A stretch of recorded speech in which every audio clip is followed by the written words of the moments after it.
இது பெரியார் பண்பலையின் காற்றோடு கணிதம். தானானே தானானே தன்னானே தன தானானே தானானே தன்னானே. காற்றோடு கணிதம் அதை கேட்டு பாருங்க, அது கணக்கு தானே சொல்லி தரும் நின்னு கேளுங்க. பாட்டோடு கணிதம் வரும் கேட்டு பாருங்க, அது பாமரர்க்கும் கற்று தரும் உண்மைதானுங்க. தானானே தானானே தன்னானே தன தானானே தானானே தன்னானே.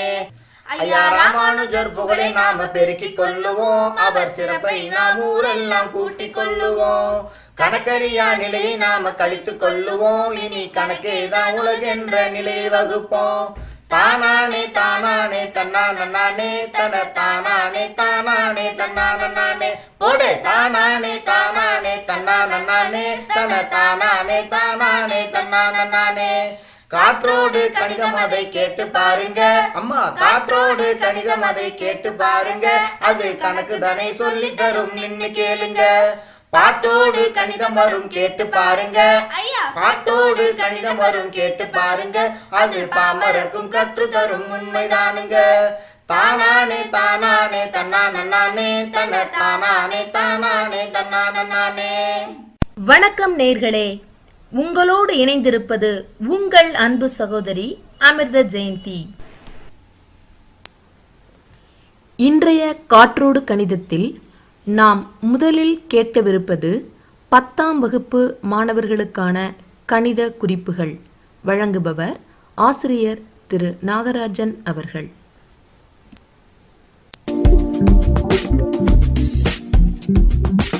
நீங்கள் கேட்டுக்கொண்டிருப்பது பெரியார் சமுதாய வானொலி 90.4 அலைவரிசையில் காற்றோடு கணிதம். இணைந்து வழங்குவோர் தேசிய அறிவியல் மற்றும் தொழில்நுட்ப பரப்புதல் குழு மற்றும் தேசிய அறிவியல் மற்றும் தொழில்நுட்பத்துறை.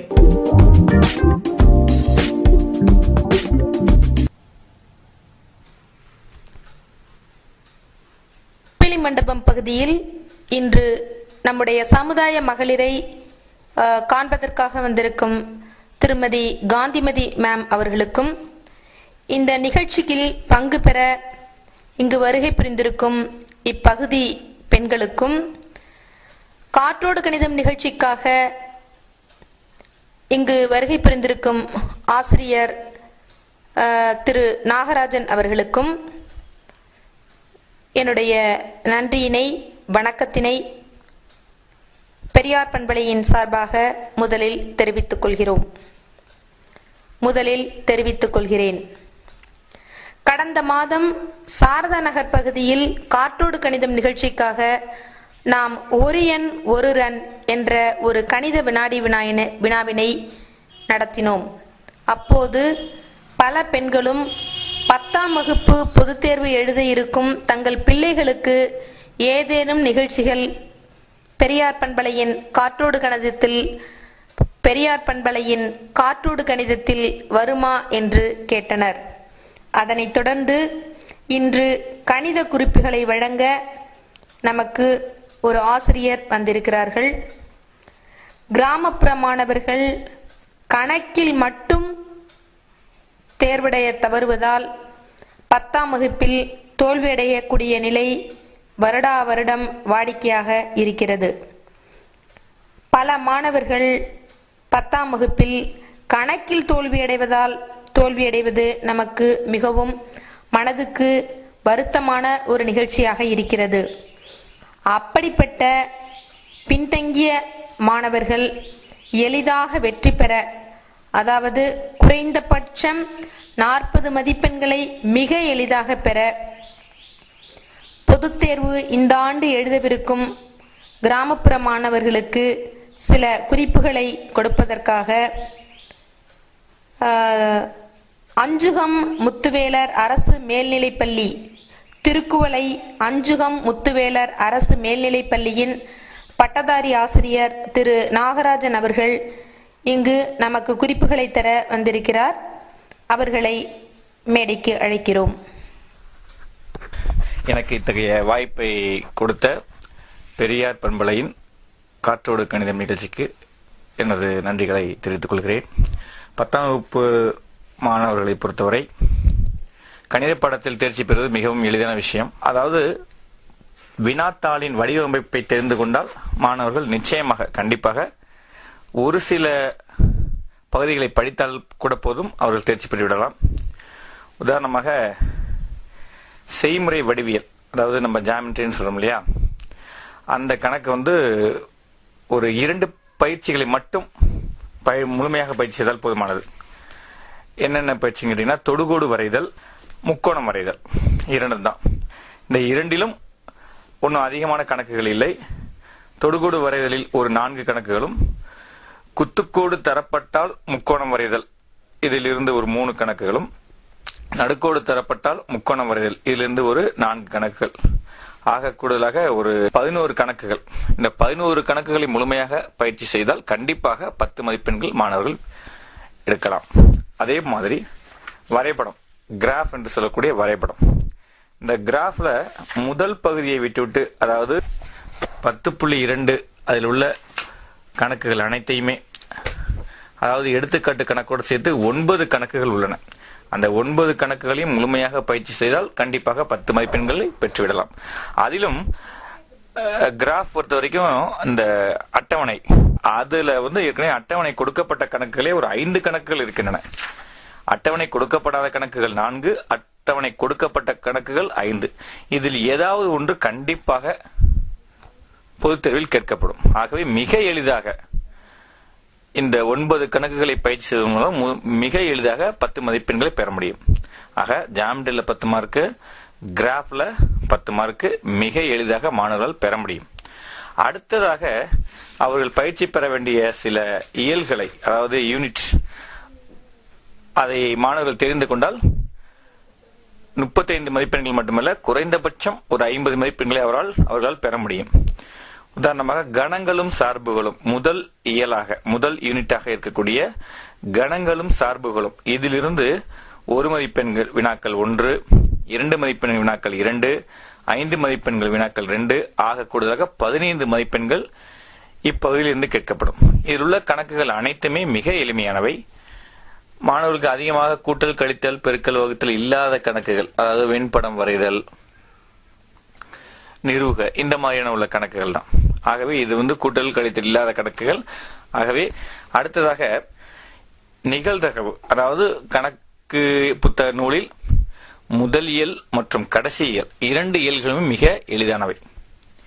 நிகழ்தகவில் கேட்கப்படும் வினாக்கள் 1 மதிப்பெண் வினாக்கள் 1, 2 மதிப்பெண் வினாக்கள் 1, 5 மதிப்பெண் வினாக்கள் 1 ஆக கூடுதலாக 8 மதிப்பெண்கள். இப்ப ஏற்கனவே சொன்ன மாதிரி ஜாமெட்ரி, கிராஃப்ல 20 மார்க்கு, கணங்களும் சார்புகளிலிருந்து ஒரு 15, நிகழ்தகவிலிருந்து ஒரு 8 ஆக 43 மதிப்பெண்களை மிக எளிதாக பெறலாம். நிகழ்தகவை பொறுத்தவரை சீட்டுக்கட்டு கணக்கு, பகடை உருட்டுதல், நாணயங்களை சுண்டுதல், இந்த 3 கணக்குகள் தான். இதிலும் அதிகமாக கூட்டல், கழித்தல் இல்லாத கணக்குகள் தான் உள்ளன. ஆகவே இதிலும் மாணவர்கள் முழுமையான பயிற்சி பெற்றால் போதுமானது. கண்டிப்பாக அவர்களால் வெற்றி பெற முடியும். அதாவது குறைந்தபட்சம் 40 மதிப்பெண்களை பெற்று வெற்றி பெற முடியும்.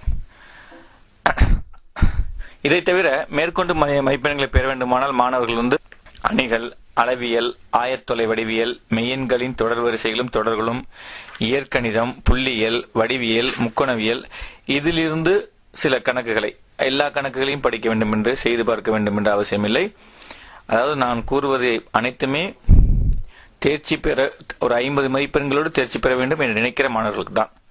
100 மதிப்பெண்கள் எடுக்க வேண்டும் என்று எண்ணமுடைய மாணவர்கள் கணக்கு பாட புத்தகத்தை முழுமையாக பயிற்சி செய்தால் மட்டுமே அந்த மதிப்பெண்களை பெற முடியும். தேர்ச்சி அடைந்தால் போதுமானது. குறைந்தபட்சம், அதாவது தேர்ச்சி அடைவதே கடினமான நிலையில் இருக்கக்கூடிய வகுப்பில் மீத்திறன் குறைந்த மாணவர்கள், இவர்களை பற்றி தான் நாம் பேசிக் கொண்டிருக்கிறோம். இந்த மாணவர்களை பொறுத்தவரை அவர்களுக்கு எப்படியாவது எப்பாடுபட்டாவது கணித பாடத்தில் தேர்ச்சி பெற்றால் போதும் என்று நினைக்கின்ற மாணவர்களுக்கு மாத்திரமே நான் சொல்வது, மற்ற மாணவர்களுக்கு அல்ல.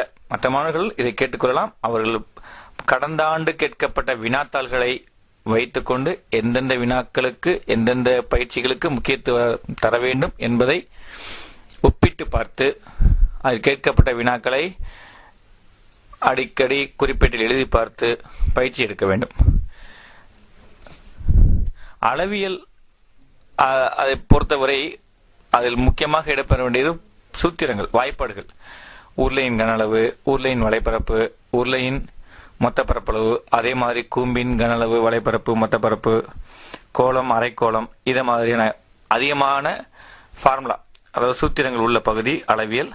அந்த சூத்திரங்களை மனப்பாடம் செய்து வைத்துக் கொண்டால் அதை அடிப்படையாக வைத்து கேட்கக்கூடிய கணக்குகளுக்கு மிக எளிதாக மாணவர்களால் விடை பெற முடியும். மிக எளிதாக பயிற்சி, மிக எளிதாக தேர்ச்சி, அதிக மதிப்பெண்கள் பெறக்கூடிய இன்னொரு பகுதி என்னவென்றால் அணிகள். இதிலும் அதிகமாக அந்த கூட்டல் பெருக்கல், அதாவது அடிப்படை தெரிந்து கொண்டால் இதில் மொத்தம் 10 மதிப்பெண்களுக்கு வினாக்கள் கேட்கப்படும். 1 மதிப்பெண் வினாக்கள் 1, 2 மதிப்பெண் வினாக்கள் 2, 5 மதிப்பெண் வினாக்கள் 1 ஆக கூடுதலாக 10 மதிப்பெண்களுக்கு அணிகளிலிருந்து கேட்கப்படும். இதற்கு நாம் அணிகள், அதாவது இப்போ இயற்கணிதத்தை எடுத்துக்கொண்டால் அதிகமான கணக்குகள். ஆனால் அணிகளை பொறுத்தவரை 5 மதிப்பெண் கணக்குகள் என்று பார்த்தாலே ஒரு 7 அல்லது 8 கணக்குகள் மாத்திரமே உண்டு. அந்த 7 அல்லது 8 கணக்கில் இருந்தே திரும்ப திரும்ப கணக்குகள் கேட்கப்படுவதால் அதில் பயிற்சி பெற்றால், அதாவது இயற்கணிதத்தில் இருக்கக்கூடிய ஒரு 50 கணக்குகளுக்கு நாம் பயிற்சி பெறுவதை விட அணிகளில் இருக்கக்கூடிய ஒரு 10 கணக்குகளுக்கு, 5 மதிப்பெண் கணக்குகள் பொறுத்தவரை 10 கூட இருக்காது, ஒரு 6 கணக்குகள் மாத்திரமே இருக்கும். அந்த 6 கணக்குகளுக்கு பயிற்சி கொடுப்பதன் மூலம் நாம் முழுமையாக 5 மதிப்பெண்களை பெற்றுவிடலாம். அது மாதிரி 2 மதிப்பெண் வினாக்களும் அப்படித்தான். எந்தெந்த பயிற்சிகள், அலகுகள் மிக குறைவாக இருக்கிறதோ, உதாரணமாக நிகழ்தகவு, புள்ளியல், அணிகள், கணங்கள், இந்த 4 இயல்களை முழுவதுமாக பயிற்சி எடுத்துக்கொண்டால் குறைந்தபட்சம் ஒரு 60 மதிப்பெண்களையாவது மாணவர்களால் பெற முடியும். வகுப்பறையில் ஆசிரியர்கள் நிறைய செய்திகளை, அதுவும் கணித ஆசிரியர்கள் சொல்லியிருப்பார்கள். அந்த ஆசிரியர்களின் அறிவுரைகளையும் நாம் பின்பற்றி மதிப்பெண்களை பெற வேண்டும்.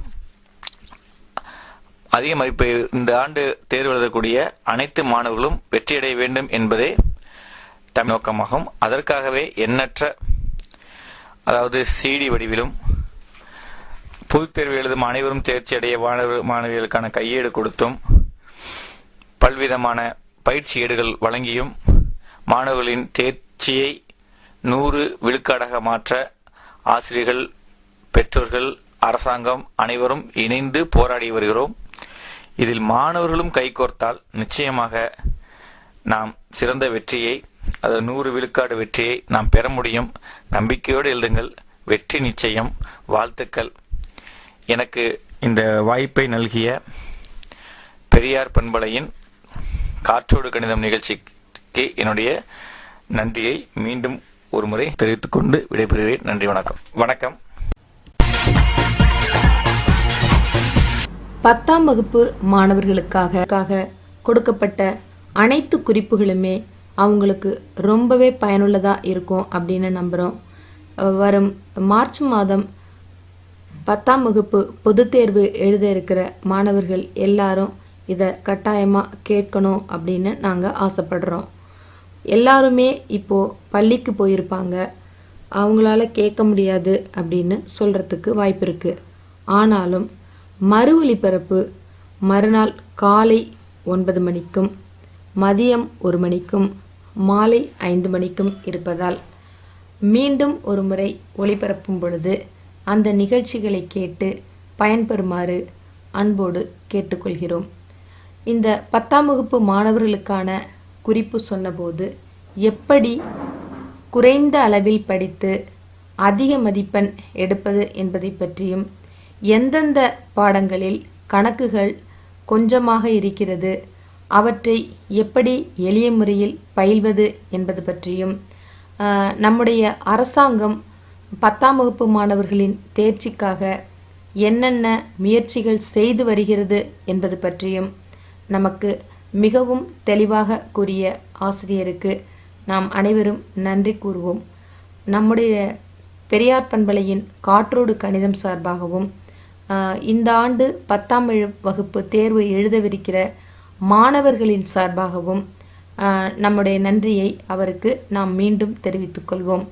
அந்த ஆசிரியர் சொன்ன வழிமுறைகளை பயன்படுத்தி எந்த கணக்கையெல்லாம் அதிகமாக கவனித்து போட வேண்டும், என்று அவர்கள் சொன்னார்களோ அந்த பகுதியை, குறிப்பாக அணிகள் போன்ற எளிமையான பகுதிகளை நன்றாக மீண்டும் மீண்டும் போட்டு பார்த்து மாணவர்கள் கவனமாக தேர்வை எழுத வேண்டும்.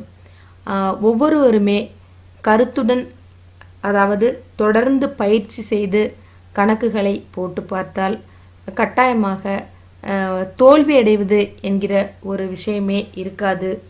அதனால் கணக்கு வராது, கணக்கு பிடிக்காது, கணக்கு தெரியாது என்றெல்லாம் கூறாமல் நம்முடைய ஆசிரியர் தந்த குறிப்புகளை பின்பற்றி அனைவரும் திரும்ப திரும்ப எல்லா கணக்குகளையும், அதாவது எளிமையான கணக்குகள் என்று அவர்கள் கூறியதையும், ஒவ்வொருவரிடமும் தேர்வுக்கு வரக்கூடிய, அதாவது ரிப்பீட்டட் கொஸ்டின்ஸ், திரும்ப திரும்ப வரக்கூடிய கணக்குகளையும் ஒவ்வொருவரும் மீண்டும் மீண்டும் போட்டு பார்த்து அதனை பழகி வர வேண்டும். அவ்வாறு வந்தால் நிச்சயமாக எல்லோருமே பாஸ் என்பதை விட, அதாவது அதிக மதிப்பெண்களே கூட நாம் பெற்றுவிட வாய்ப்பு இருக்கிறது. நம்முடைய தஞ்சை மாவட்டத்தை பொறுத்தவரை பல பள்ளிகளில் பல மாணவர்கள் 100க்கு 100 எடுத்து வருவது நமக்கு மிகவும் பெருமையான ஒரு விஷயமாகத்தான் இருக்கிறது. ஆனால் அதே சமயத்தில் நம்முடைய பெரியார்புரா போன்ற கிராம மக்கள், அவர்களுடைய பாமர மக்களின் குழந்தைகள் பல பேர் 10ஆம் வகுப்பிலும் 12ஆம் வகுப்பிலும் கணக்கு பாடத்தில் மட்டும் தோல்வியடைவதால் அவர்கள் தோல்வியை தழுவ வேண்டிய ஒரு சூழ்நிலை எப்போதுமே இருந்து கொண்டிருக்கிறது. ஒருவர் தேர்வு பெறாமல் போனால் கூட அது நமக்கு கவலைக்குரிய விஷயம்தான். 100க்கு 100 பேரும் 100க்கு 100 மதிப்பெண்கள் எடுத்தார்கள் என்பதில் உள்ள பெருமையை காட்டிலும் 100இல் ஒரு பையனோ அல்லது பெண்ணோ கூட தோல்வி அடைந்தார்கள் என்பது நமக்கு மன மகிழ்ச்சி தராத ஒரு செய்தியாகும். அனைவரும் 100க்கு 100 எடுப்பதை விட அனைவரும் குறைந்தபட்சம் தேர்வை பெற்றே ஆக வேண்டும் என்பதுதான் நம் அனைவருடைய குறிக்கோளாகவும் இருக்கிறது. அந்த வகையில் இந்த குறிப்புகளை பயன்படுத்தி அனைத்து மாணவர்களும், குறிப்பாக பெரியார்புரா கிராமத்தில் உள்ள அனைத்து மாணவர்களும் தேர்வில் நல்ல மதிப்பெண்கள் பெற்று உயர்கல்வி பயில பெரியார் பண்பலையின் காற்றோடு கணிதம் சார்பாக உங்களை வாழ்த்தி இத்துடன் இந்த நிகழ்ச்சியை நிறைவு செய்து கொள்கிறோம். நன்றி, வணக்கம். மீண்டும் இதே போன்ற இன்னும் ஒரு பயனுள்ள நிகழ்ச்சியில் உங்களை சந்திக்கிறோம். நன்றி.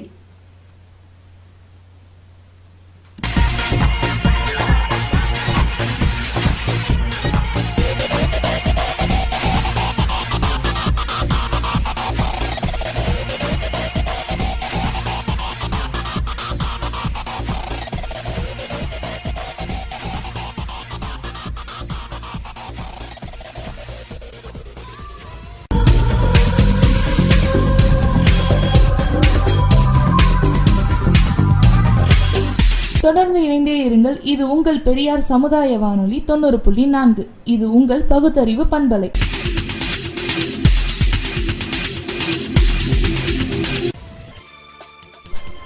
இந்திய அரசு அறிவியல் மற்றும் தொழில்நுட்பத்துறை NCSTC பிரிவு மற்றும் பெரியார் பண்பலை 90.4 இணைந்து வழங்கும் காற்றோடு கணிதம்.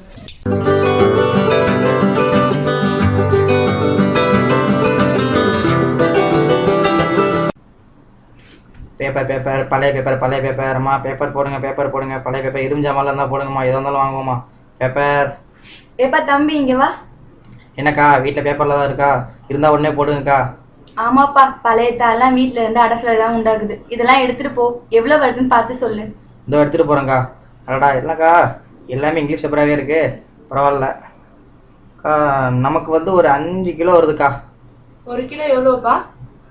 கிலோ வந்து 6 ரூபாக்கா. என்னக்கா நம்ம வீட்டில் பேப்பர் இருக்கா? இருந்தால் உடனே எடுத்துட்டு வாங்க, நம்மள்டே போடுங்க. இதோ இருப்பா, எடுத்துட்டு வரேன். இதெல்லாம் எம்பிட்டு வருதுன்னு பார்த்து சொல்லுப்பா. நமக்கு வந்து 5 கிலோ, அதனால 25 ரூபா வருதுக்கா. இந்தப்பா, இந்த பேப்பரையும் எடை போட்டு சொல்லு. இதோ பார்த்து சொல்கிறேங்க்கா. இந்த பேப்பர் ரொம்ப கம்மியாக இருக்கு, பரவாயில்ல. நமக்கு 2 கிலோ வருதுக்கா.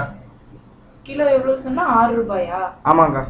நீங்க எத்தனை கிலோ போட்டீங்க? நான் 5 கிலோ போட்டேன். 5 கிலோ எவ்வளவு வருது? 25 ரூபான்னு சொன்னாப்ல. என்னது 5 கிலோ 25 ரூபாயா? இல்லையே, 30 ரூபாயில வரும். அட இல்லைக்கா, நான் கரெக்டாக தான் சொல்லியிருக்கேன். இங்கே பாருங்க, 5 கிலோ 25 ரூபா தான் வருது. இல்ல தம்பி, 30 ரூபாய் தான் வரும். அட நீங்கள் போய் சொல்லலாம், நான் போய் சொல்லலாம். என் கால்குலேட்டர் போய் சொல்லாதுக்கா. ஒரு நிமிஷம் இருங்க, அதை பார்த்து சொல்கிறேன். எவ்வளோ கிலோ நீங்கள் போட்டீங்கக்கா? 5 கிலோ. 5 கிலோ. கிலோ எவ்வளோ சொன்னேன்? 6 ரூபா. 6 ரூபா. அடடே, ஆமாம் 30 ரூபா தான் வருது. அக்கா மன்னிச்சுங்கக்கா, தெரியாமல் கணக்கு தப்பாக பண்ணிட்டேன். இந்தாங்கக்கா, உங்களுக்கு 30, உங்களுக்கு 2 கிலோவாக்கா. இந்தாங்க உங்களுக்கு 12. பேப்பர் பழைய பேப்பர் போடுறவங்க போடுங்க. என்ன நீ இந்த காலத்துல போய் இப்படி இருக்கியே, எவ்வளவு வருதுன்னு ஒரு கணக்கு பார்த்து வாங்க மாட்டியா? நான் என்னயா பண்றது? நான் பள்ளிக்கூடம் போய் நான் எழுத்து படிச்சாலே தெரியும், ஒண்ணுமே படிக்கல. பாத்தியா, ஒரு பேப்பர்காரன் கூட என்னை ஏமாத்துறான். ஏன் கவலைப்படுற? நீ வீட்டுல இருந்தபடியே சுலபமா கணிதத்தை கத்துக்கலாம். அப்படியா? அது எப்படி? நம்ம பெரியார் சமுதாய வானொலியில காற்றோடு கணிதம் அப்படிங்கிற ஒரு நிகழ்ச்சி வருது. அதுல அன்றாட வாழ்க்கைக்கு தேவையான கணிதத்தை எப்படி பயன்படுத்துறதுன்னு சுலபமா சொல்லித்தராங்க. ஓ அப்படியா? ரேடியோ போட்டியை தட்டினாலே வெறும் பாட்டும் கூத்து குமாலுமா தான் இருக்குன்னு நினைச்சேன். கணிதம் கூட சொல்லி தராங்களா? சரி தமிழ் செல்வி, அப்ப நாளையிலிருந்து நானும் பெரியார் சமுதாய வானொலியை தினைக்கும் தவறாம கேட்கிறேன். இதுவரை நாம் கேட்டது கணித குறிப்புகள். அடுத்ததாக நாம் கேட்கவிருப்பது 0 கவிதை.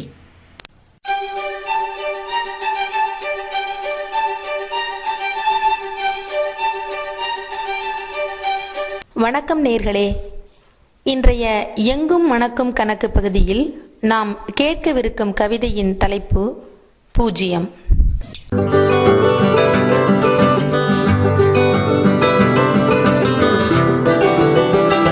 விளைநிலங்கள் விலை போனால் விளைச்சலாகும் 0. விலைவாசி குறைந்து போனால் மன உளைச்சல் ஆகும் 0. அசல் தாண்டி வட்டி போனால் தினம் அமைதியாகும் 0. அசல் தாண்டி வட்டி போனால் தினம் அமைதியாகும் 0.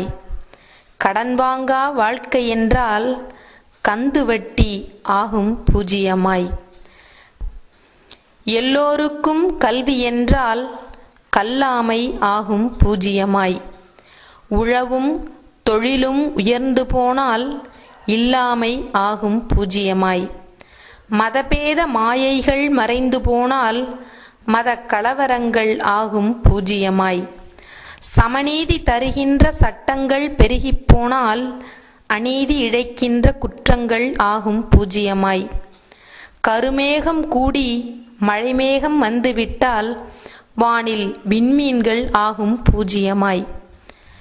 அனல் காற்றை தருகின்ற கோடை வந்துவிட்டால் புனல் குளத்தில் தண்ணீர் ஆகும் 0. உடல் உழைக்கும் பயிற்சி செய்தால் உடல் நோய்கள் ஆகும் 0. சத்தம் நித்தம் பெருகி போனால் நிசப்தம் என்றும் ஆகும் 0. சத்தம் நித்தம் பெருகி போனால் நிசப்தம் என்றும் ஆகும் 0. பட்டணத்தில் செட்டிலாக எல்லோரும் ஆசைப்பட்டால் பட்டிக்காட்டில் மக்கள் தொகை ஆகும் 0. பெண் மக்கள் இல்லை என்றால் உலகில் நன்மக்கள் பேறு ஆகும் 0. பெண் மக்கள் இல்லை என்றால் உலகில் நன்மக்கள் பேறு ஆகும் 0. லஞ்சம் 0 ஆனாலன்றி பஞ்சம் ஆகாது 0. லஞ்சம் 0 ஆனாலன்றி பஞ்சம் ஆகாது 0. வரவுக்கு மேல் செலவு செய்தால் வருவாய் ஆகும் 0. வரவுக்கு மேல் செலவு செய்தால் வருவாய் ஆகும் 0. சச்சரவே வாழ்வென்றால் அத்தருவாய் உறவாகும் 0. சச்சரவே வாழ்வென்றால் அத்தருவாய் உறவாகும் 0. 100க்கு 100 எடுக்கும் வேலை சதமென்று புகழப்படுவதும் 0. 100க்கு 100 எடுக்கின்ற வேலை சதமென்று புகழப்படுவதும் 0. மதிப்பெண் எதுவும் எடுக்காத வேளையில் மதிப்பெண் எதுவுமே எடுக்காத வேளையில் முட்டை என்று இகழப்படுவதும் பூஜ்யமே. ஆண்டவர்கள் சொத்து குவித்ததனால் ஆனது அன்று அரசு களஞ்சியம் பூஜ்யமாய். ஆள்பவர்கள் சொத்து குவித்ததனால் ஆனது இன்று ராஜ்யம் பூஜ்யமாய். ஆண்டவர்கள் சொத்து குவித்ததனால் ஆனது அன்று அரசு களஞ்சியம் பூஜ்யமாய். ஆள்பவர்கள் சொத்து குவித்ததனால் ஆனது இன்று ராஜ்யம் பூஜ்யமாய். இனி ஆள இருப்போரும் சொத்து குவித்தால் வாழப்போவதும் பூஜ்யமே.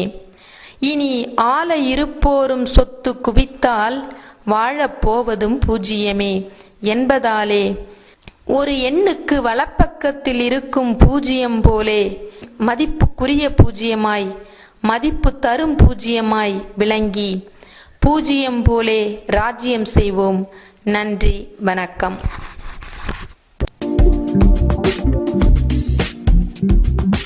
நீங்கள் கேட்டுக்கொண்டிருப்பது பெரியார் சமுதாய வானொலி 90.4 அலைவரிசையில் காற்றோடு கணிதம். இணைந்து வழங்குவோர் தேசிய அறிவியல் மற்றும் தொழில்நுட்ப பரப்புதல் குழு மற்றும் தேசிய அறிவியல் மற்றும் தொழில்நுட்பத்துறை.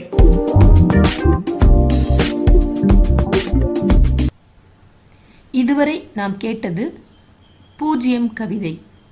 அடுத்து நாம் கேட்கவிருப்பது பொதுமக்கள் கணிதம். வணக்கம்மா, நீங்க இப்ப எங்கேருந்து வந்திருக்கீங்க, உங்க பேர் என்ன அப்படிங்கறத சொல்லுங்க. பட்டுக்கோட்டையிலேருந்து வந்திருக்கோம். பேர் ராஜேஸ்வரி. சரி, பெரியார் பண்பலையின் காற்றோடு கணிதம் அப்படிங்கிறது ஒரு கணக்கை சொல்லித்தர்ற ஒரு ரேடியோ. இந்த ரேடியோவில் வந்து நீங்கள் இப்போ என்கிட்ட என்ன சொல்ல போகிறீங்கன்னா, உங்களோட வீட்டில் நீங்கள் எப்படி வரவு செலவு கணக்கு பார்க்குறீங்க, எந்த மாதிரி சிக்கனமாக செலவு பண்ணுறீங்க அப்படிங்கிறத நம்மளோட நேயர்களுக்கு சொல்லுங்கள். மளிகை ஜாமான்லாம் நாங்கள் மொத்தமாக வாங்கிக்குவீங்க. ஏன் நீங்கள் பெட்டி கடையில் வாங்குறது இல்லை? சின்ன சின்ன அப்பப்போ 5 ரூபாய்க்கு வாங்கிக்கலாமே, ஏன் வாங்குறது இல்லை? அதெல்லாம் காசு அதிகமாக இருக்கும், கொஞ்சம் கொஞ்சமாக இருக்கும். சரின்னு இதை மொத்தமாக வாங்கி வச்சுக்கிறது. சரி, புளி, மிளகா, உளுந்து, பருப்பு இதெல்லாம் வாங்கி வச்சுக்குவோம். வேற சோம்பு, ஜீரகம், கடுகு, வெந்தயம் இதெல்லாம் வாங்கி வச்சுக்குவோம்.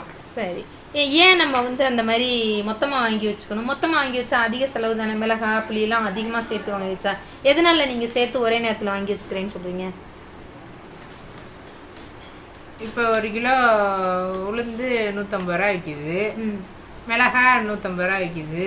அதனால இப்போ கொஞ்சம் வாங்கி கூடுதலாக வச்சுக்கிட்டா அப்புறம் போகும், விலை ஏறும்போது உங்களுக்கு விலை ஏறும்போதும் இது லாபம் கொடுக்கும். இப்போ கொஞ்சம் குறையும். அப்போ அதனால இப்போ வாங்கி கொஞ்சம் விலை குறைச்சலா இருக்கையிலேயே வாங்கி வச்சுக்கலாம் அப்படின்னு கொஞ்சம் வாங்கி சேமிச்சு வச்சிருவோம். பரவாயில்ல வச்சிருவீங்க. இப்போ எப்படி அதை பக்குவம் பண்ணி வச்சுக்கிறது? திருப்பி வெயிலில் காய எடுத்து மாசத்துக்கு ஒரு வாட்டி எடுத்து வெயிலில் காய வச்சு எடுத்து வச்சுக்கிறீங்க. இப்போ சாதாரணமாக உங்கள் வீட்டுக்கு வந்து இப்போ ஒரு எத்தனை பேர் இருக்கீங்க? நாங்கள் 3 பேர். 3 பேர் இருக்கீங்க. 3 பேர் உள்ள குடும்பத்துக்கு 3000 ரூபாய்க்கு வாங்குவோம். சரி, வாங்குறீங்க. இப்போ நீங்கள் இந்த மொத்தமாக ஜாமான்லாம் வாங்கி வச்சுக்கிறதுனால உங்களுக்கு எவ்வளவு வந்து லாபம் கிடைக்கும்? குறைச்சி வருவதுனால எவ்வளோ குறையும்? இப்போ நீங்கள் என்னென்ன சொன்னீங்க, புளி, மிளகா, துவரம்பருப்பு, மிளகு, ஜீரகம்லாம் வாங்கி வைக்கிறதுனால ஒரு 1000 ரூபா வரைக்கும் மிச்சப்படுமா? மிச்சப்படும். அதுலேருந்து நான் சீட்டு போடுவேன். 2 ஆடு வாங்கி பக்கத்தில் கிராமத்தில் விட்டுருக்கேன். சரி, அதுலேருந்து வர்ற காசை வச்சு அந்த ஆட்டுக்காரவங்க கொடுப்பேன். அதுலேருந்து வர்ற காசை வச்சு குழுவில் சேருவேன், சீட்டு போடுவேன். சரி, பேங்க்கில் கொஞ்சம் பணம் போட்டு எங்கள் வீட்டுக்காரவங்களுக்கு தேவைப்படும் போது எடுத்து கொடுப்பேன். இப்போது 2000 ரூபாய்க்கு வாங்குறேன்னு சொல்கிறீங்க, அடுத்த மாதம் கொஞ்சம் கம்மியாக வாங்கிக்கலாம் அப்படின்னா நம்ம தேவையை குறைச்சிக்க முடியாது. அதுக்கு ஏதாவது நீங்கள் வழி வச்சுருக்கீங்களா மிச்சம் பண்ணுறதுக்கு? கொஞ்சம் என் பொண்ணை விட்டு சமைக்க சொன்னேன்னா கூடுதலாக எண்ணெயெல்லாம் ஊற்றுவாப்புல, அதில் ஒரு 1/2 லிட்டர் மிச்சம் பண்ணேன்னா அடுத்த மாதம் வச்சுக்குவேன். அதனால நானே கொஞ்சம் அரைப்படியில் சமைச்சுக்குவேன். இத்துடன் இன்றைய நிகழ்ச்சிகள் நிறைவடைந்தது. இதன் மறு ஒலிபரப்பினை மதியம் 1 மணிக்கும் மாலை 4 மணிக்கும் கேட்கலாம். மீண்டும் நாளை சந்திப்போம். நன்றி நேர்களே.